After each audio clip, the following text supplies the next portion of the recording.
নির্বাচন, গণতন্ত্র এবং সুশাসন, এই তিনটি কিন্তু গত 17 বছর বাংলাদেশের মানুষের যে অধিকারের বাইরে নতুন করে ষড়যন্ত্র হচ্ছে, কিন্তু ষড়যন্ত্র আমাদেরকে মোকাবেলা করতে হবে খুব ঠান্ডা মাথায়।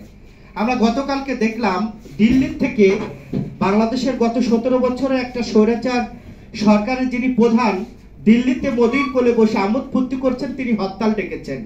আমরা বাংলাদেশে হঠাৎ করে দেখলাম গত রাতে চট্টগ্রামে একটি গাড়িতে আগুন জ্বালিয়ে দিয়ে আছে। তিনি কিন্তু গত 17 বছরে চিল্লিয়ে বলতেন যে আগুন সন্ত্রাসী, কিন্তু আমরা তখন বলেছিলাম যে এই আওয়ামী লীগই আগুন দিয়ে গাড়ি পুড়িয়ে তারা আবার অন্যদের ঘাড়ে দায় দেওয়ার চেষ্টা করে।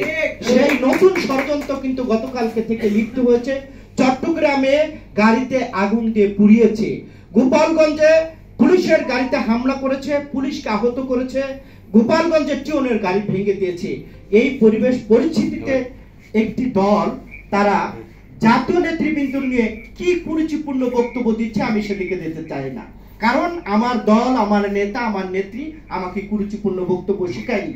তবে তাদেরকে আমি আহ্বান করতে চাই, আপনাদের এই কুরুচিপূর্ণ বক্তব্যের কারণেই আজকে যারা ভারতে পালিয়েছে তারা বাংলাদেশে উকি ঝুঁকি দেওয়ার চেষ্টা করছে, তারা গণতন্ত্রকে ব্যাহত করার চেষ্টা করছে, তারা সুশাসনকে ব্যাহত করার চেষ্টা করছে এবং নির্বাচনকে বানচাল করার ষড়যন্ত্র করছে। আমি মনে করি আজকে যারা কুরুচিপূর্ণ বক্তব্য দিচ্ছেন তারাও এই ষড়যন্ত্রের বাইরে না। তারা যদি গণতান্ত্রিক গামী মানুষ হয়ে থাকতেন, তারা যদি বাংলাদেশের সুশাসনের পক্ষে হয়ে থাকতেন, তারা যদি নির্বাচনের পক্ষে হয়ে থাকতেন, তারা যদি গণতন্ত্রের পক্ষে হয়ে থাকতেন, তাহলে শেখ হাসিনার ভাষায় তারা কথা বলতেন না। গত 17 বছরে আমরা দেখেছি গণভবন থেকে শেখ হাসিনা সকালে ঘুম থেকে উঠে বিএনপি তারেক খালেদা জিয়ার বিরুদ্ধে কি কুরুচিপূর্ণ বক্তব্য দিত, সেটাই আমরা নতুন করে দেখতে পাচ্ছি এনসিপির নেতাদের। কারণ তাদের রাজনীতি শুরু হয়েছে জয় বাংলা স্লোগান দিয়ে, কাজেই তাদের রক্ত পরিষ্কার এখনো হয় নাই, যার কারণে তারা শেখ হাসিনার ভাষায় কথা বলছে। আমি নাসিরউদ্দিন পাটোয়ারিকে আহ্বান জানাতে চাই, এই শেখ হাসিনার ভাষায় কুরুচিপূর্ণ বক্তব্য যদি আপনারা দেন, বাংলাদেশের মানুষ কিন্তু আপনাদের প্রতিহত করবে। বিএনপির প্রতিহত করতে হবে না, বিএনপি তাদের বিরুদ্ধে কথা বলতে হবে না। আমি মনে করি এই এনসিপি নেতারা যত বক্তব্য দিক না কেন, তাদের বক্তব্যে আমরা কান দেব না। কারণ তারা উস্কিয়ে দিতে চাচ্ছে, বাংলাদেশে অশান্তি করার চেষ্টা করছে, অশান্তির মধ্য দিয়ে বাংলাদেশে নির্বাচনকে বানচাল করার চেষ্টা করছে।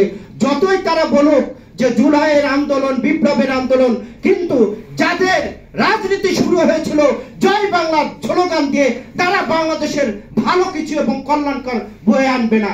এটা আমাদেরকে মাথায় রাখতে হবে। দিল্লি থেকে যে ষড়যন্ত্র হচ্ছে, এই ষড়যন্ত্রে আমাদের পা দেওয়া যাবে না। কে কি বললো সেটা দেখার বিষয় না। গত 17 বছর প্রতিবেশী একটি দেশ গোয়েন্দা সংস্থা আওয়ামী লীগ হাজার কোটি টাকা খরচ করে বিএনপিকে ভাঙতে পারেনি। কারণ বিএনপি হলো গণমানুষের রাজনৈতিক দল, বিএনপি হলো মানুষের হৃদয়ের রাজনৈতিক দল।